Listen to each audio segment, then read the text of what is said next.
I wanted to do this upgraded video of an older video that I did on a natural antibiotic concoction. Now, anything that I say is not meant to replace your medical care. Check with your doctor before implementing what I'm about to show you. So I'm going to give you a formula of something you can make. It's a homemade drink that you'll take at the first sign of sickness, whether you get a tickle in your throat or you feel run down or you go through a stress event. That's when you're going to take this. Okay. Now, a couple things you need to know.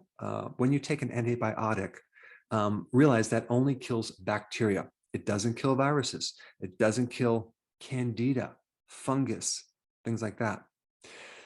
What you're going to be taking is you're going to be taking an antimicrobial remedy, okay? And we're going to borrow these powerful chemicals from plants. Now, plants have been developing these sophisticated, amazing chemicals that have all sorts of properties for a long time before humans. And plants can't run away. So here they are stuck in the dirt. And so they are forced to develop all sorts of defense mechanisms to help them survive against a huge battle of not just bacteria, but funguses, viruses, pests, etc. So what we're going to do is we're going to tap into their chemicals, use them for our benefits. So this is not really an antibiotic.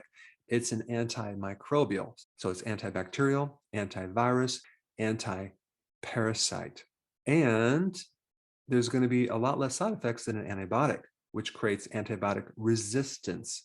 When you tap into the antimicrobial effects from plants, you don't get the same resistance. Okay, you don't get the side effects. You know, when they talk about herbal remedies, they classify them as alternative medicine. But honestly, pharmaceutical companies get a lot of their ideas from plants. The first form of medicine was from Mother Nature. So from my viewpoint, it appears that modern medicine is really the alternative to the original form of medicine, which came from plants, Mother Nature, and natural remedies. Now, just realize too, if you get a fever, for example, you don't want to try to run out and get some medication to try to suppress the fever right off the bat, because a fever is part of your immune system response. And your immune system is your greatest weapon against infections. A lot of people don't talk about this, they don't emphasize it, but your immune system is really what's going to fight this thing off. All we're going to do is use natural compounds to enhance our immune system defenses. So if you start taking things to suppress a fever, for example, you may find that the infection stays around a lot longer. Okay, so it's going to be harder for you to resolve this situation.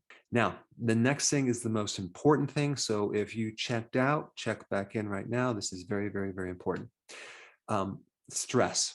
Okay, if you're going through stress right now, which you probably are if you're sick, because stress always is the thing that triggers a lowered immune system. You must do whatever you can to reduce this stress. Why? Because stress activates cortisol. In the presence of high levels of cortisol, your immune system cannot function. It gets put on pause.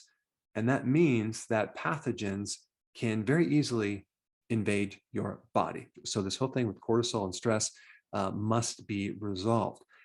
Also realize there's a natural form of cortisol that you can also tap into, and that is vitamin D, which is not really a vitamin, it's a hormone. So the more you can expose yourself to the sun or take vitamin D, the better the immune system will work, and you'll get the effects of cortisol without all these side effects, because vitamin D does not paralyze the immune system. It modulates it. It controls the overreaction of an immune system, but helps improve the immune system at the same time. It increases your immune system's ability to fight back. All right, so we're going to be using several things that we're going to blend in a 16-ounce mason jar, and you're going to keep this in the refrigerator, and it's going to actually get stronger and more potent over time because it's going to ferment. So you're going to be using garlic, which has a certain phytonutrient. In fact, it has like 33 additional sulfur-based compounds that directly help as an antimicrobial. So garlic is the most important thing. You also use ginger, which is a very potent antimicrobial. You're going to be using turmeric, which is probably number 2 after garlic in its antimicrobial effects. And it's the curcumin in turmeric that is going to help you. And then we're going to also use apple cider vinegar. Okay. Now, in the first video I did, I recommended using 2 cups. I found that's pretty strong. Okay. So we're going to use a lot less, but apple cider vinegar is going to help acidify your system to the point where your phagocytes, those little guys that help clean up infection and help fight microbes, you can stimulate phagocytes through acidification. And then we're going to use a whole lemon with the peels, the outside and everything. You're going to blend it. That's going to give you your very potent vitamin C complex and the bioflavonoids to help the immune system. So you're not going to just use lemon juice. You're going to use the whole lemon. And then in this mixture, you're going to add a very specific type of honey called Manuka honey. Now, in the first video, I didn't recommend it. In this video, I'm going to recommend it. Not a lot, but just some, because of its very, very powerful antimicrobial effects. So the benefits or the pros of using this honey far outweigh the cons as far as it breaking your ketogenic plan, because this honey has a very interesting chemical called MgO, as well as hydrogen peroxide, that can really speed things up for you. So this is what you're going to do. You're going to take 15 cloves of garlic. You're not going to have to put them through a garlic press because you're going to put them right into the blender. Okay. So 15 garlic cloves. Take a whole lemon, an organic lemon, stick that in the blender. Now we're going to take 1 tablespoon of turmeric powder. Then you're going to create 1/4 cup of ginger. So you're going to take some ginger, you're going to shred it on a grater until you get about 1/4 cup. You're going to put that in the blender. It's going to be very, very spicy. Now you're going to take 1/4 cup of this Manuka honey, pour that into the blender. You're going to also add 1 ounce of extra virgin olive oil. Why? Because this oil is going to help you extract the fat-soluble plant-based compounds that are in these plants. Now, you could instead use coconut oil if you want. Just use a heaping teaspoon of that, put it in the blender, because in order to extract fat-soluble compounds, you need fat. Just like you'd put oil on your salad, because the carotenoids, plant-based chemicals in your salad, are fat-soluble. So they need fat to be able to break them down.